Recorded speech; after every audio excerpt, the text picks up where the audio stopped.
Good people on the quest for good content. Welcome to the second installment of the Hit Cycle podcast. We got the trifecta, the triangle offense, the big three of Miami, since I always make that LeBron metaphor with Jordan. Jordan Bell, David Grunfeld, Bill Farrow here to talk about what we're classifying as a rap prospect. We kind of grade him on the baseball scale, but before we get into those details, since this is only the second installment, might as well check on the homies. Homies, how we doing? What it do, baby? I am fantastic. Happy to be back with the big three. Let's go on the court and get a dub tonight, fellas. Yeah, with all this big three and Miami Heat discussion, I'm ready to pivot sports into our baseball minds and don the caps of baseball / hip hop scouts, like we do here on the Hit Cycle podcast. Bill, you and I originated this idea together, which was now years ago, which is pretty crazy. It's fun to be here with you guys. And not only that, but looking at a super interesting prospect that I'm pumped to talk about, hailing from H-Town, Houston, Texas. You know, we're looking at the one and only Paul Wall today as our prospect on the Hit Cycle podcast. Yeah, Jordan, it's kind of hard. It's kind of hard not to be Paul Wall and not just have a little. What it do, baby?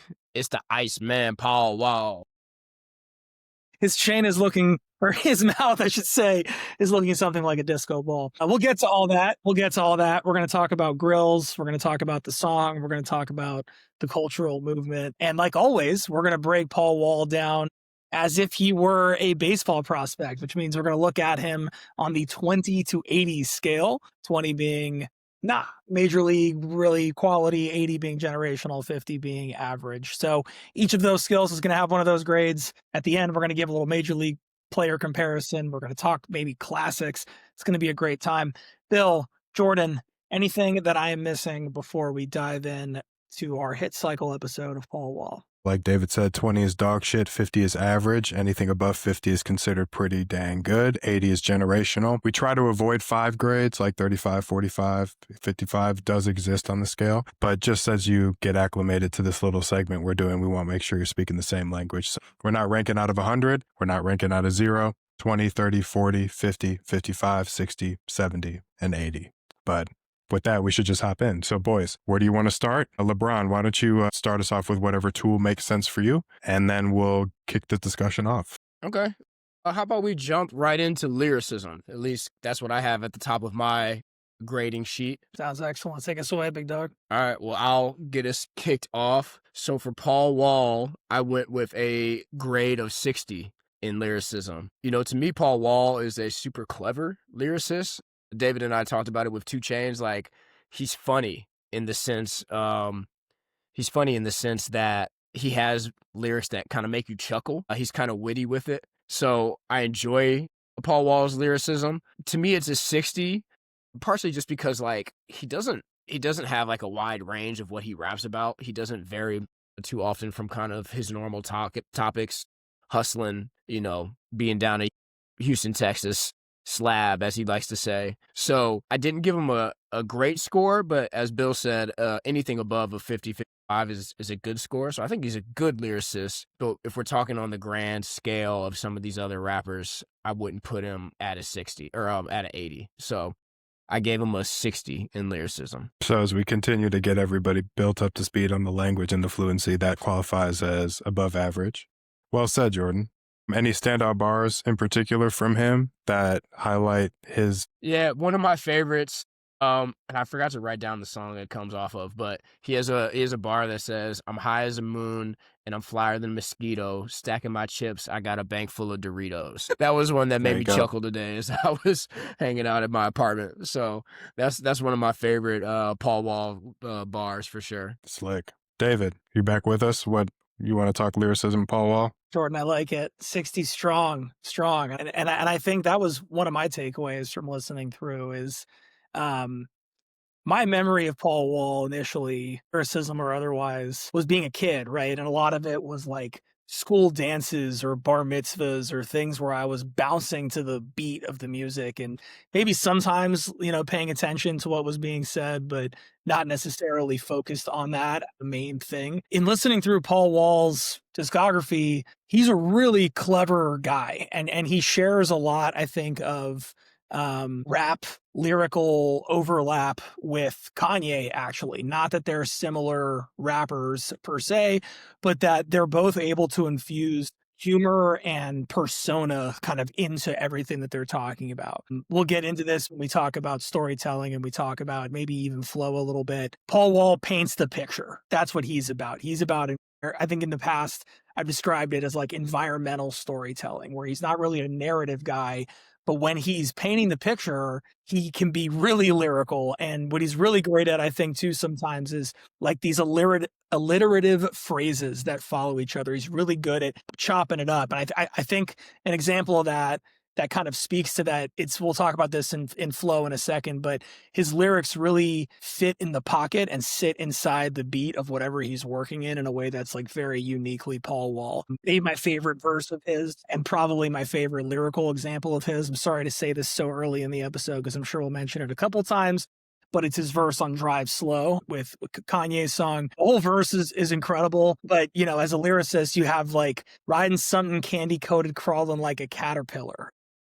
I should say the whole bar, I guess. So it would be a young Houston hard hitter, all about the Skrilla, riding something candy coated, crawling like a caterpillar, and just that little phrase, and earlier in the verse, having the humor kind of infused into his verse, like I was talking about. Allow me to introduce you to my CL Mercedes. It's a star-studded event when I valet park, open up my mouth and sunlight illuminates the dark. He's kind of in on the joke of his own lyrics a lot of the time, in the same way that's where the Kanye comparison comes from. So throughout the discography, that's a really well-known example, but even on his it's a lot of just like Houston player shit, for lack of a better term, which comes through and it works. It plays a lot of the time because of the first part that I talked about, because I think it's so tied to an era, it's so tied to a style, and it's so tied to production choices. There's a ceiling on the grade for me because he's not often flexing his lyrical ability beyond that context, especially on,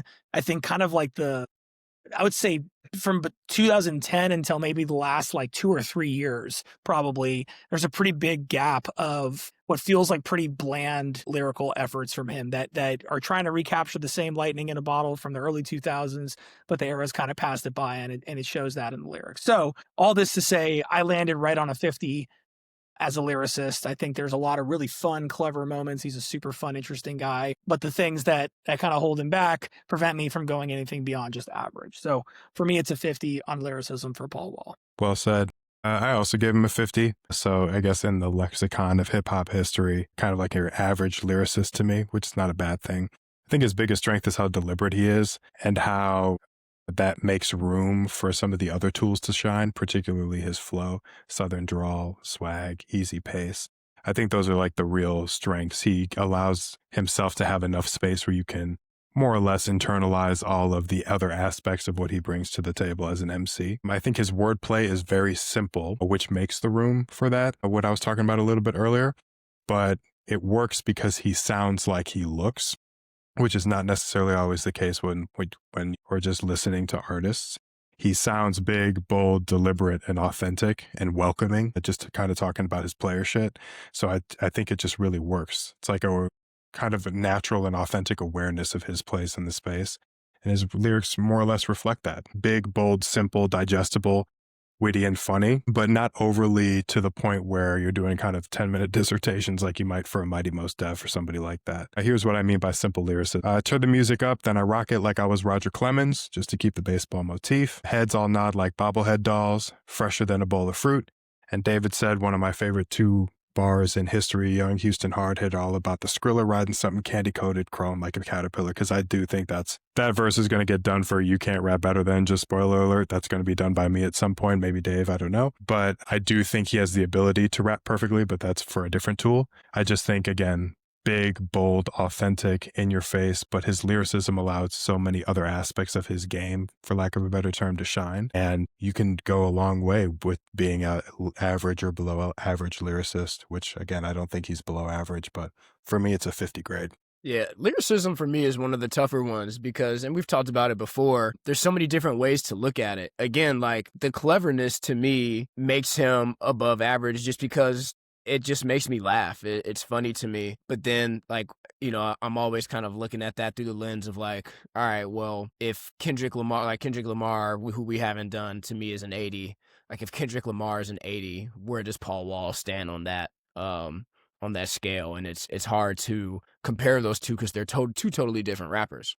For sure. But that's why we decided to break out tools in this way, is because it's like, well, how can a 30 rapper, a 30 lyricist hypothetically have a 20-year career? Well, it's because they're 80 or generational in some other aspects, and we should try to introduce some of that nuance, right? But it also creates room for space like this. And I know you know this, Jordan. I'm just kind of explaining to the viewers because it is a new segment. It's like every scout, when evaluating a prospect, sees similar things, but they see the similar thing for different reasons. You know what I mean? It's like everybody knew Anthony Davis once upon a time was going to be the #1 draft pick in his class, but some people felt like he was a total project on the offensive end, and some people felt like he actually had some more decent offensive tools, but everybody more or less agreed that he was a defensive monster, right? So it's just these little nuances that allow us to have a more textured conversation as opposed to just saying artist good, artist bad. Like, let's actually talk about why, right? Because, Kendrick probably has multiple 80s at this point in his career. We're not going to do Kendrick because it would just be a lot of 80s, or at least I'm not going to do Kendrick. But again, this is why our little segment exists, so we can talk about these artists in an interesting way and hopefully maybe even get some other people to talk about artists like this. I would also just say it's an interesting thing for our program here, because when you're thinking about scouting in this scale, you're thinking about looking at prospects, right? You're projecting out into the future and you're saying this is a skill that they could develop into. This is what they are today. This is what they could be. We're doing it in reverse, right? We're looking back at people's careers and kind of assigning them grades in reverse, which like Bill is saying, I think allows for this type of discussion to take place. I think for all three of us, we all agree clearly that he's at least an average or above average lyricist, which means because he's worthy of discussion, there's going to be other places where he shines, right? If this is where he's just average, we know that there's going to be other elements. One thing I did, just in looking at my notes, one thing I did want to just talk about before we moved on from lyricism, this is I found kind of unique and interesting. Bill, agree with you, simplistic to the point, which both works for him and against him when it's going well or when it's not. Something that's just fun though, he describes what music looks like a lot. Like the song I have in my notes is They Don't Know, Candy on the Lack, Trunk Crack, Speaker Box Vibrate. Like he talks about like the physical nature of music a lot, like whether it's a car bouncing, a speaker vibrating, women dancing. It's just, which I don't think is that crazy in like a party rapper, but because his music is like, has this combination of like laid back syrupiness, which we'll talk about here in Flow in a second. The lyrics also sometimes really seem to kind of like match that, which I found kind of interesting and a little bit unique, even compared to other like Southern rappers that we like. So just a fun little thing I wanted to mention in lyricism before we moved on. Yeah. We'll keep it moving. For sure. Yeah. Let's, you mentioned it. Let's hop right into Flow. I'll kick us off again. So for Flow, for Paul Wall, I gave him a 70 here. This is his best tool, in my opinion, after listening through the discography. There's something about his flow that's like, he has a flow that I've described as head nodding. Like when you have Paul Wall in the speaker in your headphones, or you have him playing in your apartment, wherever it is you're listening to music, his flow, to me, more so than anything else about his music, is what gives you that element of like wanting to bob your head a little bit and get into it. And so his flow is just a lot of fun to me. There's something about the Houston influence in his flow that makes his music really fun to listen to. And then, I like that it's never too complicated to the sense where you get lost in it, right? Like a lot of rappers use these really complicated cadences where it's kind of da-da, and it can become hard to follow, and it almost becomes machine gun-like and almost not enjoyable, where Paul Wall never does that. But he also never gets too simple where the flow bores you and you kind of tune out the music also. So I really enjoy his flow. I'm curious to know what you guys think. I know like this is one where Bill and I probably disagree the most, at least on the ones that we've done so far. So I'm curious what you guys think. But for me, his flow is a 70. I love it. Bill, you take it. You got called out directly. You gotta go.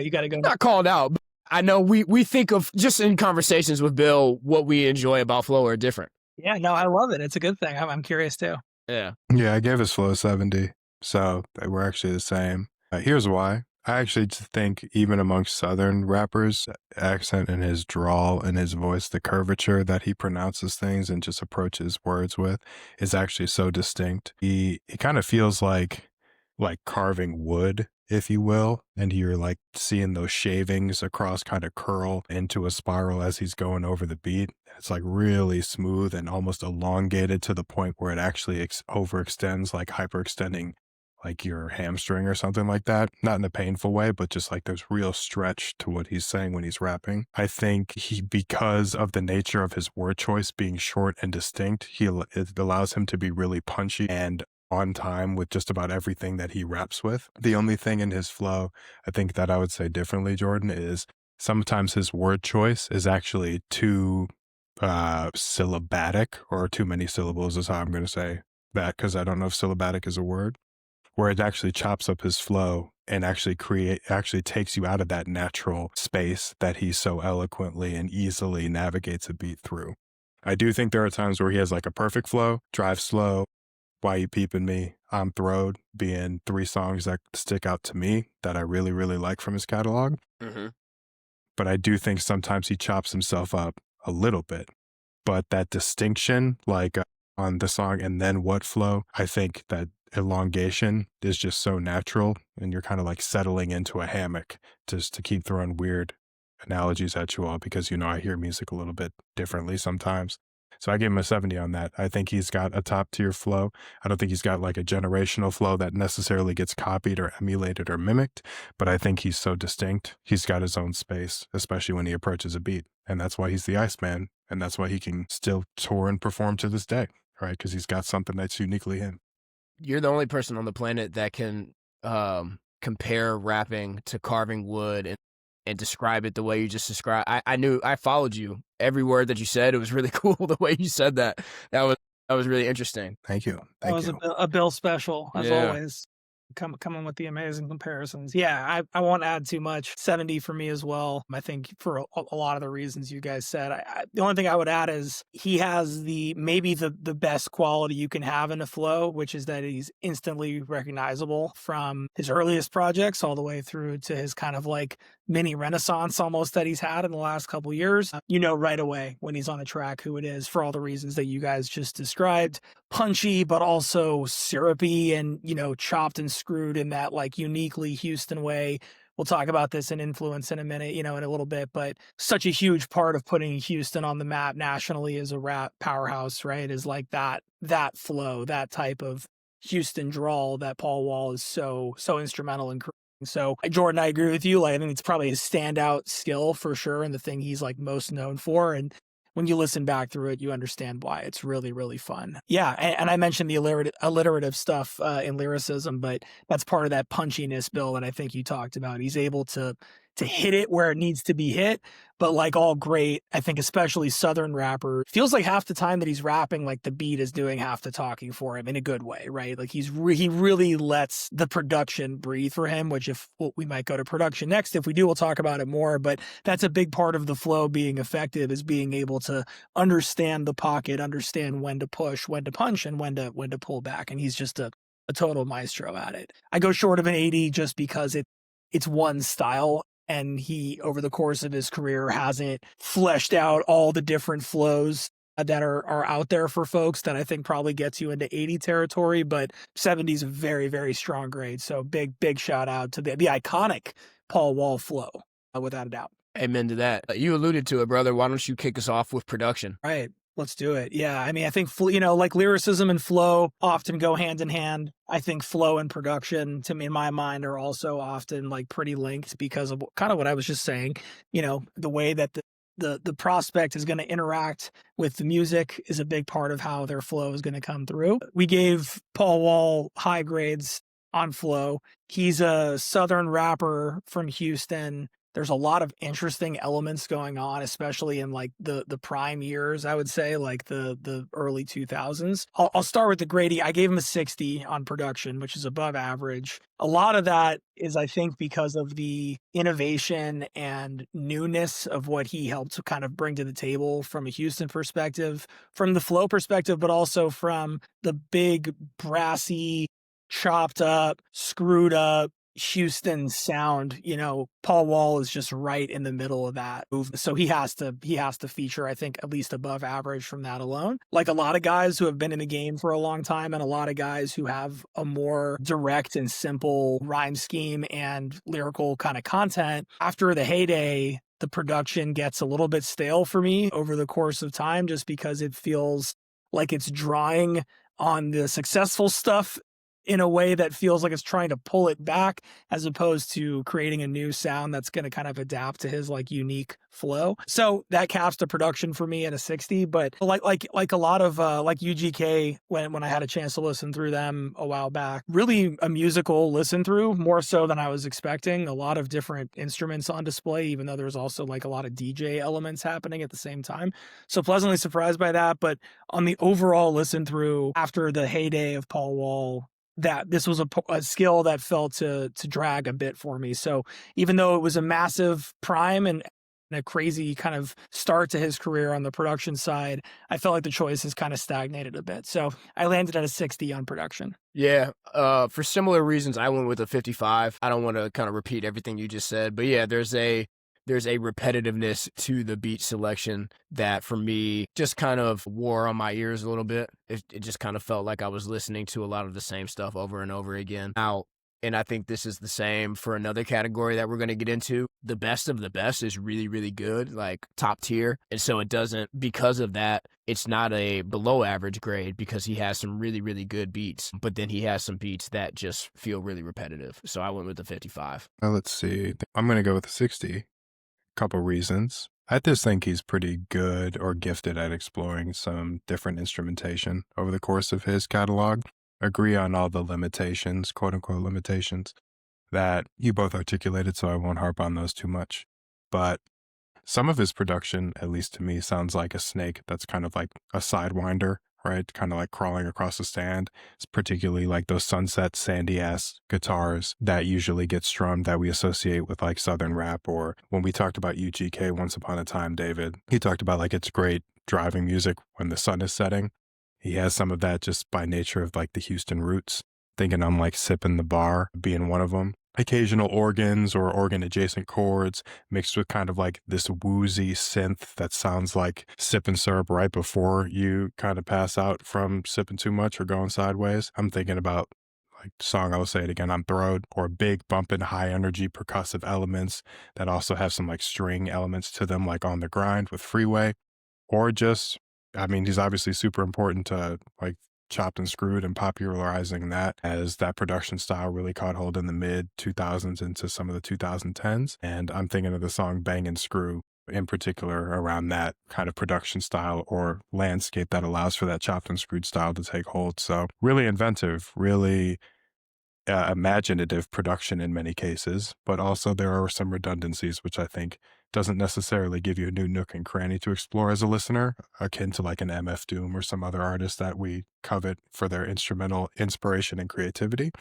But still, I think he's really enjoyable because most of the time his catalog or his mixtapes had some unique nook and cranny worth exploring. And I think those 4 little examples highlight some of the diversity that he brings to the table when he's rapping. So 60 for me. You're Yeah. here. We're all pretty.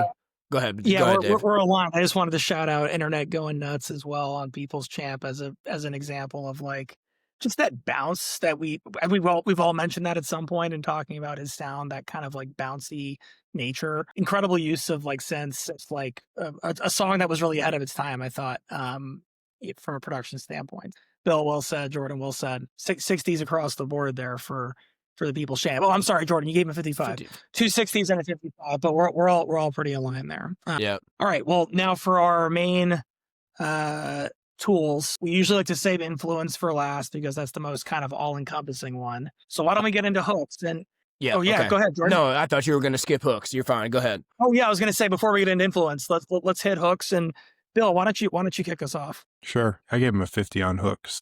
I don't want to discount some of the really bombastic and punchy nature. We're saying punchy a lot, but like internet going nuts, just big, loud, in your face, almost kind of clubbing you over the head with the hook, which sometimes I think is a bad habit of his. But he's a simple hook maker, and he really leans into those foundational aspects of a hook, a la the repetition, things of the like. A repetition is key for him, especially with those like chopped and screwed effects, just to create that pretty unique sonic landscape. I think where lesser artists use hooks as like a separator or a break in the song, Paul Wall is actually really naturally aligning his flows with his hooks to not create too much of a break. So there's like nice cohesion. It's not just like verse, song, verse, song. Some situations, it's like one kind of cohesive listen, which I think is actually pretty cool. Happens a couple times in the catalog, and it's kind of slight because obviously you know when the hook is hitting, but again, he kind of incorporates it really well. But yeah, to me, outside of his standout hits, which usually have a hook outsourced in some way, right? We talk about Drive Slow, we talk about Grills, we talk about Still Tippin', or we will if we haven't. It's not that he can't. I just think he leans into those foundational elements, and he's not necessarily giving you a lot of those nooks and crannies or nuances to consider. He is letting you know that this is the part of the song that he hopes to have kind of earworm into your brain, revolve the concept around. But he does it seamlessly when he transitions back into verses, which I think is pretty unique. So overall, in terms of if we're just isolating hooks, I think he's an average hook maker, which, shoot, a lot of people are dog shit hook makers, so I can't really fault him for that. Yeah, I'm with you, Bill. This one was a tough one for me for the exact reason that you just mentioned. He is a part of several songs that have some of the best hooks, definitely in Southern hip hop history, right? You've got Grills, you got Still Tippin', you got Sitting Sideways, you got Drive Slow, and then even Girl, which is like a single of his. But most of those hooks aren't his voice. So how do you kind of factor that in? And so I gave him a 60 because he's a part of songs with such awesome hooks. But if you're talking about like just his hooks, where it's kind of just his voice, is his writing, there's something to be left desired. There's a little bit of meat left on the bone. My favorite, like Paul Wall, like this is genuinely Paul Wall's voice on the hook, and even this one has a little bit of like there's a sample with it, Swangin' in the Rain. Which again, like there's a sample, it's not totally him, but that's kind of more of a Paul Wall hook than, Grills and Still Tippin' and Sitting Sideways is. And I'm thrilled with Jermaine Dupri. So I went with the 60 on hooks. Yeah. Jordan, I think that is always tough, right? When you have an artist that's collaborated so much, and Bill, like you're talking about, what's the line? Whose hook is it, right? It's Paul Wall's song, but it's Trey Songz, or it's somebody else who's actually doing the hook. In my scouting brain, I attribute that more as a collaboration skill and the ability to work with people in a way that's jives, right, and gets the most out of everybody.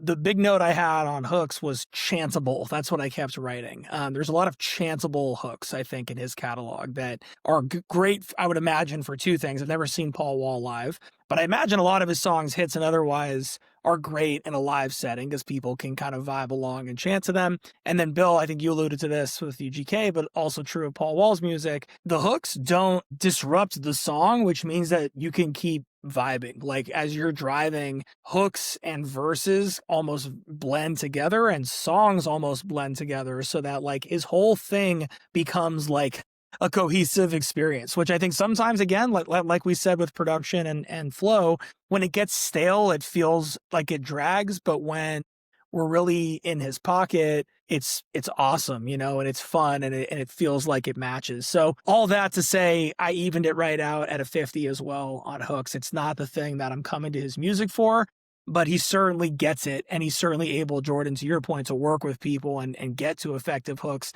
My favorite hooks on his songs just weren't him. Not the most chanceable ones, generally speaking. But I would shout out They Don't Know as well, which is like a good example of like a repetitive hook, but like that works really well, I think, and kind of has become like a regional or like a Houston like anthem almost, just to some level. So 50, solid, average, but not the thing that I'm coming to the party for. Yeah. For sure. All right, let's get into our last primary tool, which is influence, right? All right, so I'll kick us off with influence. For influence, I gave him a score of a 55. I don't consider this like one of his biggest strengths. Again, I think kind of flow was his biggest strength for sure. But I would like to think that he had a heavy influence on definitely the beginning of Mike Jones's career. And then I also hear a little bit of... Yeah, exactly. 281, 330. Couldn't help myself. Couldn't help myself. And another Houston guy that Bill and I have talked about once on Song of the Week, Kirk O'Banks. I hear a little bit of Paul Wall and Kirk O'Banks. Two guys that had decent careers. Mike Jones probably a little bit bigger than Kirko. And so I give him a grade of a 55 when it comes to influence, because I think there's definitely, you can kind of point to a little bit of the Paul Wall lineage in those two rappers. I'm sure there's some other guys that I'm missing, but to my ear, as far as Houston rappers that I really enjoy, those are the two guys where I kind of say we probably don't get that version of these guys without the best version of Paul Wall. I think that's pretty well said, Dave. I'll hop in here with my influence grade. I also gave him a 55, just big contributor to the whole chop and screwed landscape. Maybe not the pioneer in some cases, but obviously somebody who had a lot of momentum and motion to really keep that in the forefront of not just like the Texas scene, but obviously the broader landscape as music was getting more digital in the mid-2000s and beyond. Huge contributor to mixtape culture, at least down there. And again, not necessarily the originator, right, of mixtapes, but somebody who had just like a huge volume of music as people were trying to flood the internet to make their presence known, and like really a stalwart standout example of how to do that uniquely and creatively. I think the thing about him is he's aged so well in terms of people's reception to him. I mean, obviously his standout songs, but he is like a truly immersed in the culture. He's not like a bystander or a commentator or kind of a leech on, as people of lighter complexions often get accused of being, but he's like truly of his culture, of his rank, and beloved for it in many, many ways, which is part of the reason why we wanted to talk about him. I think as far as like the applicable techniques or sounds, like you were talking about, Jordan, those branches on that tree are not as necessarily far-reaching as some others, but I think in his area and in his time, he's definitely a standout, right? And he's got some mega hits, and I think those mega hits kind of permeate out. Again, maybe not as far as a Jay-Z or a Nas or a Kendrick Lamar or whoever, but definitely have some reverberating effects. And then there was one more thing I wanted to say. In a way, he's like maybe not with the same reach, just given kind of the emergence of the internet, but he's kind of like the first Mac Miller. Not because of, skin complexion or anything like that, but like he's like a true asset in addition to his culture, just regionally, but then obviously expanded out for the appreciation and the authenticity that he brings. And I think that can't necessarily be discounted. So, a lot of love and a lot of respect for his passion, his approach, and his successes. Hopefully we get a chance to talk to him or meet him one day. But in the meantime, we just admire and appreciate from afar. So I'll give him a 55. Well said, guys. We must be really good friends or something, because we had I had very similar points, and I gave him a 60, so I think in line with you guys as well there. Chopped and Screwed, Houston movement, we touched on collaborations with all those other artists that kind of helped define that era and region. Think Lil Flip I would add in as well, from that era, kind of in that same deal. And then, yeah, Bill, I think you hit it. I was going to mention it as well. Like, it's always important, and it's never lost on me. Like, hip hop is a Black art form, right? And it's really important for white artists and people just in the space in general to not do everything the same way or do things a quote right or wrong way, but to approach things the right way and to approach things with reverence and respect and understanding of the history that you're getting into. And Paul Wall has been like a shining example of that for me, an inspiration for me of how to do that the right way, all the way back from me rapping grills like a dumbass when I was 13 or 14 years old, all the way up until now. Because Bill, I think you hit it, like your influence grade to me, the floor for that is a 50 when you can have a career comeback and renaissance 15 odd years after your prime. There's something there, right? You have to build on something in order to do that. I think lots of people have tried. Lots of artists try to make comebacks or try and make another run at being relevant. And because Paul Wall has always done things the right way, he's remained relevant, especially in Houston, I think, in his local community, but also nationally. So huge shout out to Paul Wall, and a 60 on the influence for me. Love it. Love it. All right, let's get into the supplemental tools. The first supplemental tool we have is storytelling. For storytelling, I gave him a 50. It's just not what I think of when I think of Paul Wall. As I was kind of going through it, I think storytelling is a really, really unique talent, and it's something that a lot of good rappers don't do. Like, you can be a really, really good rapper and not be a good storyteller. You know, I think, like, to me, like, Biggie was probably the best storyteller, or at least like when I think of storytellers, he's the first one that comes to my mind. Again, there's some really good rappers that don't have this skill, and there's some rappers that have this skill but don't flex it that often. As listening through the discography, one song that stood out to me as like a good storytelling song of Paul Wall's is Daddy Wasn't Home on his album The Fast Life that came out in 2009. He has the ability, but to me, it's just like not the way he approaches music. So I went with the 50 here. Nice. Yeah, I won't say too much more. I was slightly more critical. I gave him a 40 on storytelling. It's kind of what I said way back when we were talking about lyricism, which is, you know, he is a storyteller, I think, in the same way or in a similar way to how like Too Short is a storyteller, and that like he's describing his environment, he's describing his effect on people, his surroundings at times, but rarely. Jordan, good example of there are times where he dips into like more traditional narrative storytelling, but kind of like I was saying about hooks, like, it's not really what I'm there for. You know, I'm not there to get in my car and listen to an 8-minute, you know, narrative or like a Slick Rick, you know, 4-character drama. I want some bounce and I want some syrupy, punchy, you know, Houston vibes. It's a 40 for me, but it's also an example of, like we were saying earlier, where if there's a lower grade somewhere, it's made up for. And I think this is an example of that. This is a 40, but really actually not a huge detriment to my listen through, even though it's a low grade. Yeah, I also gave him a 40. The thing about if you do something, it means you're not doing something, right? So, Dave, you talked about more like these environmental aspects, and Jordan did a great job highlighting some like traditional narrative aspects because he's over-indexed on the environmental in terms of like his swag, how he picks up women, the whole thing, like the self-insert of his like truly lived experience versus the observation. It just means you index in one way versus the other, which means you're not tackling the whole pie like some other great storytellers of the culture and the history have done, whether it's Andre 3000 detailing a run-in at a grocery store, or a Biggie Smalls with like a guy got a story to tell, or a Kendrick Lamar with a Duckworth, or, you know, the list goes on and on. They're great storytellers. And if we're looking again at the entire spectrum of hip-hop as much as we can, and based on our listening experience, it's just not what he is a master at.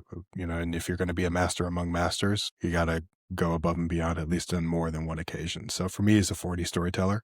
But like you guys said, doesn't really take away from the listening experience. Yeah, it's just not what he does. So, all right, well, 2 40s and a 50 on storytelling. Bill, why don't you keep us going and start us off with collaborations? Yeah, this will be our last supplemental tool, and then we'll do kind of our quick wrap here. But collaborations, I gave him a 70, not just because of some of the biggest hits, but I just think he like kind of got started off collaborating with like Chameleonaire, right? And some of those early tapes that he did. He's got some of the biggest features of his time. He's got the collaborative spirit working with a wide array of artists. And he always carves out his pocket in a meaningful, distinct, unique, enjoyable way that, again, gives him legs and longevity. You know, to be white hot in an era, you know, for a short or long time is up to debate. But even having his renaissance like Dave was describing a couple minutes ago, I mean, the reason why he does it is because everybody's happy to have him on a cut or happy to have him on a track. And also from a collaborative nature, going back to your point about hooks, Jordan, he's probably got a hand in writing most of those hooks that he's asking people to perform or execute for him, which again is just like imagining somebody coming into your song and contributing in a meaningful way. If, you know, he's writing out the lyrics to everything, which he's a real rapper, so we're going to give him the benefit of the doubt that he's writing most of, if not just about everything, except for like other features that artists appear on. So yeah, man, he seems to have the collaborative spirit. He seems to bring the energy. He enhances just about every song. Everybody knows he's the Iceman, from his persona to his delivery to his swag.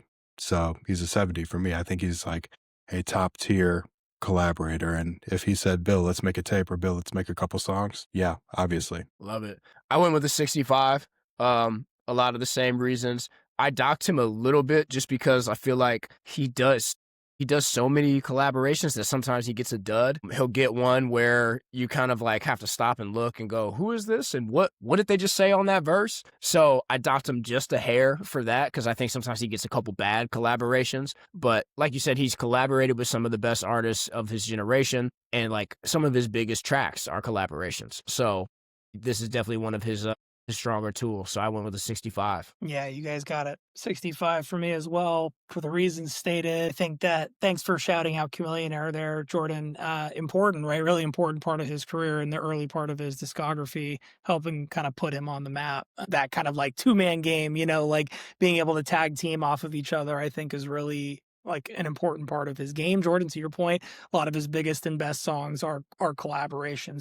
Yeah, 65 for me. Get Your Mind Correct. That was the tape that stood out to me from that kind of like collaborative spirit. And then, yeah, we hit the big ones, Still Tippin', Grills, Drive Slow, big ones, all those Houston artists. I would throw Slim Thug in there. I don't think we mentioned him as well, but an important Houston artist as well. And for all the things I just said about Paul Wall and influence, he really seems like, in not only his music, but interviews and everything else that he's done, like someone who approaches hip hop with like the collaborative spirit and wants to, let rising tides lift all boats. 65 for me too, Jordan. I agree. There's a lot of collaborations, so you're bound to not have them all hit entirely. I also think that while a lot of people have given him his flowers and continue to give him his flowers, the high-profile collaborations haven't matched the same level that they did in like the early 2000s over the course of his career. There has been some drop-off there. So for me, it's not like, Jordan, you said if like Kendrick's an 80 lyricist, if I think of like Andre 3000 maybe as like an 80 collaborator, where like any musician in the world probably would say, yes, I want Andre 3000 to be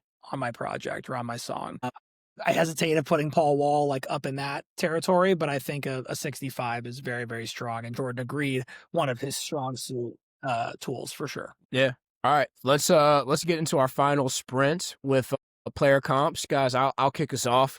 So for my player comp, I think that Paul Wall is the Jose Batista of rap, and few reasons why. So Jose Batista, a guy that had an incredible career, 6-time All-Star, won the slugging champ a few times, led the MLB in home runs, I believe, a couple times. But more importantly, like, is a legend in Toronto, where he played the longest stretch of his career, and it had one of the biggest moments in Toronto history. And Paul Wall is a Houston legend kind of in that same way. He is one of the more influential rappers out of Houston, which is a major market for rap artists. And he's one of the guys that sticks out. And so, Paul Wall has achieved some of the highest of highs as a rap artist and will be remembered in Houston for sure as a legend. May not be remembered in the grand scheme of rap as like a legend, but if you're talking about Houston, which is a huge hub for hip hop artists, Paul Wall is going to be remembered as one of the guys coming out of there. And to me, that's similar to Jose Batista, where Jose had a great career. When we're telling the story about baseball 20 years from now, he may not be one of the first 20, 30 guys that we talk about. But if you were talking to somebody from Toronto and you were asking them about kind of their memories of Toronto baseball, he's one of the guys that definitely comes up. So I'm going to go with Jose Batista for my MLB player comp. Dave, why don't you hop in? Yeah, great choice, Jordan. I like it. My MLB player comp for Paul Wall is Lance Berkman, because Lance Berkman, like you were saying, Jordan, Houston legend, really like a key part of those Astros teams. Ironically, kind of a similar timeline to Paul Wall and his ascension as well. Those like early mid 2000s teams. We've said punchy about 100 times in this episode. Lance Berkman had some pop. He was a switch hitter. He wasn't known for being necessarily like the 3-hole hitter on the team, but he absolutely could provide a little bit of power and be part of a great team in the same way we've talked about Paul Wall's collaborative spirit, and was part of champions, not in Houston, but in St. Louis, he was a champion, kind of ascended to the heights that I think Paul Wall was able to get to with some of his big collaborations and songs, and ultimately was a smooth, silky Houston individual, just like Lance Berkman. So for me, Paul Wall is Lance Berkman. Special shout out, I almost went with Garrett Anderson, or Anaheim make Garrett Anderson. Garrett Anderson to me is like the quintessential smooth, like looks like he's not trying hard, but just makes the play smooth, which to me, a lot of Paul Wall's production and flow fits into that mold, but ultimately his ability to be punchy and have that pop and the Houston connection brought me to Lance Berkman. So Paul Wall is Lance Berkman. That's comps, boys. I'm going a little bit more in the cut here. To me, Paul Wall is Jeff Kent, second baseman, power hitter, above average career just across the board, just under 2,500 hits, home runs. So he's got obviously some home run power. For those of you who are uninitiated, 500 is the sweet spot, but there are very few players who ever get above 400 career home runs. So he's, again, just kind of under the cusp there. And just a long-standing career household name when he was playing, strong addition to every team or every lineup.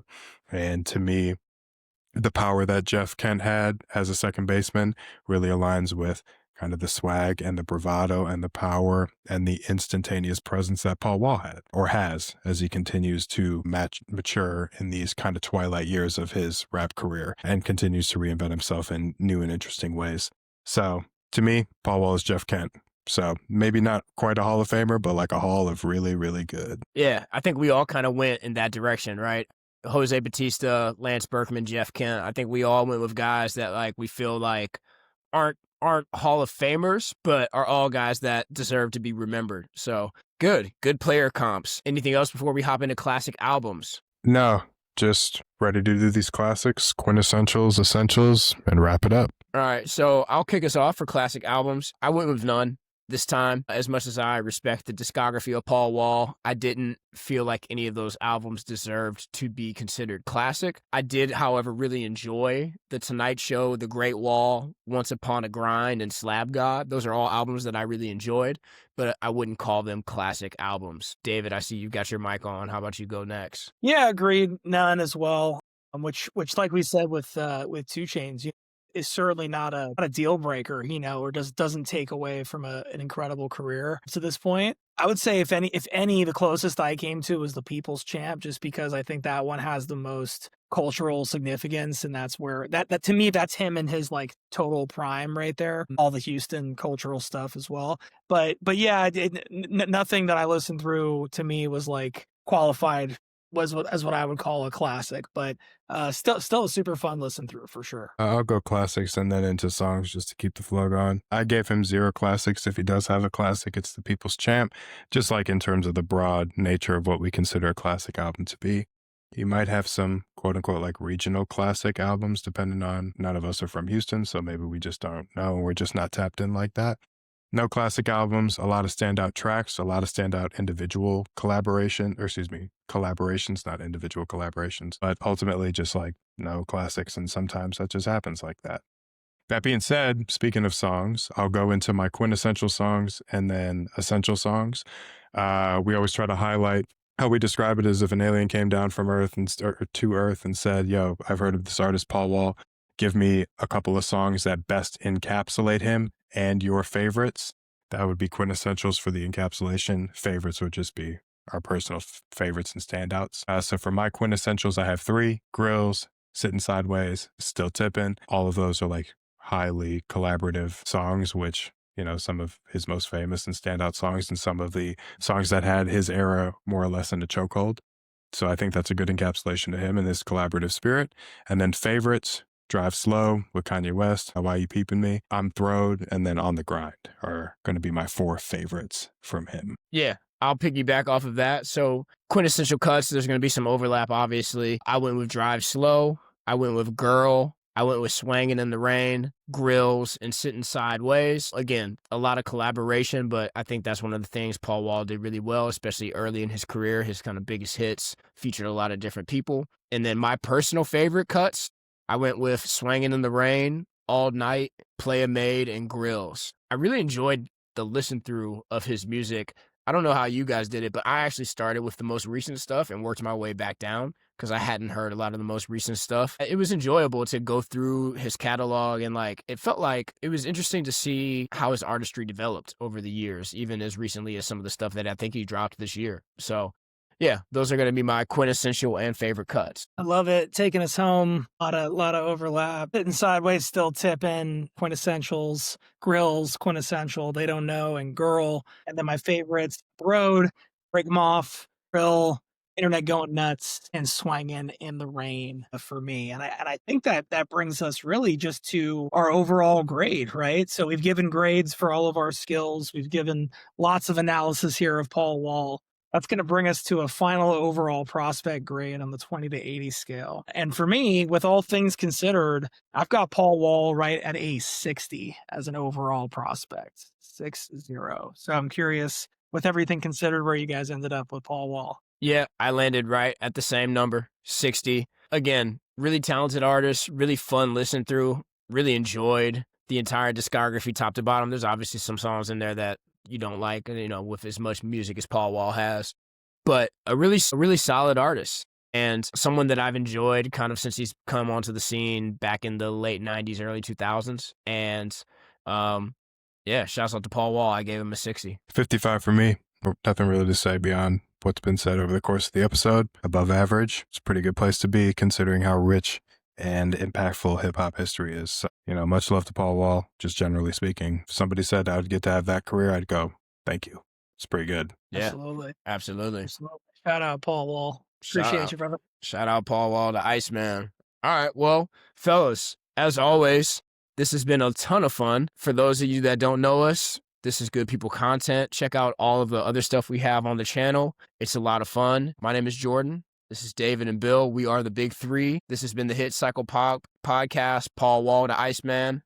We're out of here. See y'all. Peace.